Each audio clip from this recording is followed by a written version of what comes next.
Sa pamamagitan ng mabilis at planadong bypass operation sa San Leonardo Police, matagumpay na nadakip sa barangay diversion nitong Webes ang mga suspect na sila alias Poroy, 48 anyos at alias Papet, 33 anyos.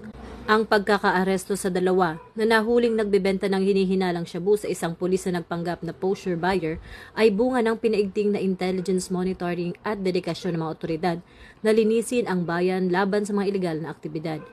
Kasalukuyan ang nasa kustudiya ng pulisya ang mga suspect na maharap sa kasong paglabag sa Comprehensive Dangerous Drugs Act habang patuloy ang kapulisan sa kanilang masigasig na pagbabantay sa buong San Leonardo.